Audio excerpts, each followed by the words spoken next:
Assalamualaikum warahmatullahi wabarakatuh.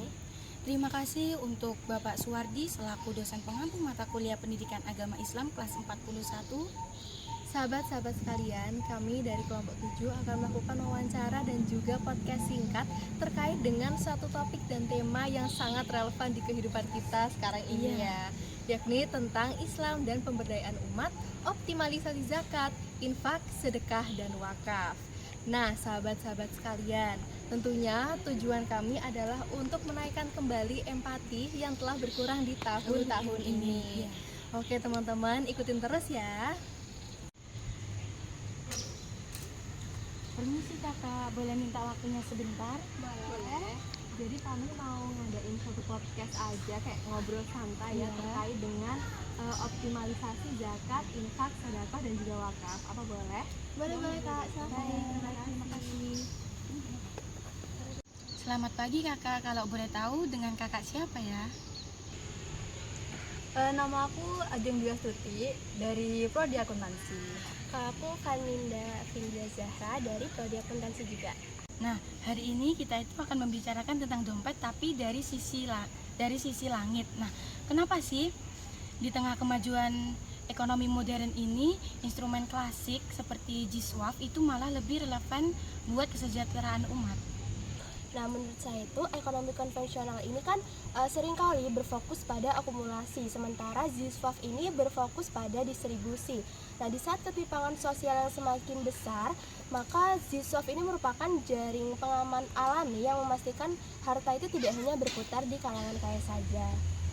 Saya setuju banget sih sama pernyataan dari Kak Fanin tadi. Oke Kak, selanjutnya kita bahas tentang yang wajib aja ya, mungkin kayak zakat. Nah, banyak orang yang bilang kalau zakat itu cuma buat bersihin harta nih. Kalau menurut Kak Fanin atau Kak Ajeng gimana? Itu baru sisi spiritualnya Kak. Kalau dari sisi sosialnya, zakat adalah hak fakir miskin yang dititipkan kepada kita. Kalau dikelola secara produktif, misalnya itu untuk modal usaha kecil, bisa mengubah mustahi atau penerima itu menjadi muzaki, jadi membayar di masa depan nanti. Baik, saya setuju dengan pendapatnya Kak Ajeng. Kalau zakat ada hitungannya ataupun nisab. Nah, kalau infak ataupun sodako ini kan lebih fleksibel ya. Nah, menurut pendapat kakak-kakaknya ini seberapa besar pengaruh recehan kita buat umat? Menurut saya, kita tuh tidak boleh meremehkan recehan yang konsisten. Sedekah itu kan seperti pelumas ekonomi. Ia mengisi celah yang tidak terjangkau oleh zakat. Nah, perbedaannya itu kalau zakat kan wajib dan formal juga sudah disebutkan dalam rukun Islam. Nah, sedangkan sedekah ini merupakan ekspresi cinta. Bayangkan aja kalau ada banyak orang yang bersedekah Rp2.000 setiap subuh, maka dampaknya itu bisa sangat besar, bahkan bisa dibuat untuk membangun rumah sakit. Wah, aku sepakat banget sih sama jawabannya Kak Fanin tadi ya. Nah, untuk pertanyaan selanjutnya, sekarang kan lagi tren banget ya tentang terkait dengan wakaf. Nah, kalau dulu itu kesannya tuh wakaf itu harus tanah atau kuburan aja. Nah, sedangkan sekarang itu ada wakaf yang bisa berupa uang. Nah, menurut kakak-kakak ini mungkin bisa dijelaskan ya terkait dengan perubahan dari zaman dulu ke zaman sekarang. Betul Kak, sekarang itu ada yang namanya wakaf tunai. Inti wakaf itu tahan pokoknya, alirkan manfaatnya. Uang yang terkumpul dikelola secara profesional. Lalu keuntungannya itu dipakai untuk beasiswa atau fasilitas umum.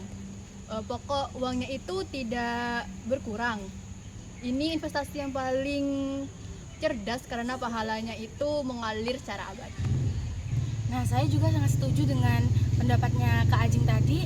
Juga di sana juga itu potensinya besar. Nah, tapi kenapa kemiskinan tuh masih terasa nyata dan apa sih tantangan terbesarnya? Masalah utamanya itu ada di literasi dan trust atau kepercayaan. Pada zaman sekarang ini kan banyak orang yang masih suka memberi langsung di jalanan. Hal itu memang baik, tapi dampaknya itu konsumtif atau bisa habis sekali makan. Nah, kita tuh butuh edukasi agar umat atau banyak orang ini mau menyalurkan lewat lembaga resmi supaya bisa dikelola menjadi program jangka panjang yang sistematis. Oh, sepakat banget sih apa yang diomongin oleh Kak Fanin tadi. Nah, terus sekarang itu kan zamannya udah digital banget ya, dimana tuh banyak banget serba aplikasi. Nah, menurut kakak-kakak ini, apakah teknologi itu membantu mempercepat kesejahteraan ini? Sangat membantu sekali Kak, karena digitalisasi membuat proses itu menjadi transparan. Sekarang kita bisa bayar zakat lewat HP dan melihat laporan distribusinya itu secara real time. Teknologi itu memangkas jarak antara si kaya dan si miskin, membuat donasi menjadi sangat mudah, semudah belanja di online. Baik, saya juga sangat-sangat setuju sih dengan pendapatnya Kak Ajeng tadi. Nah, untuk yang ini pertanyaan terakhir untuk kakak-kakaknya, apa sih pesan untuk kita semua agar ekosistem Jiswaf ini benar-benar jadi pilar ekonomi umat? Menurut kami, pesan-pesannya itu mulailah dari apa yang kita mampu dan jadikan dengan rutin. Jiswaf itu bukan tentang seberapa besar nominalnya, Tapi seberapa peduli kita pada sistem keadilan sosial? Jika umat bersatu mengoptimalkan keempat instrumen ini, kemandirian ekonomi bukan lagi sekedar mimpi.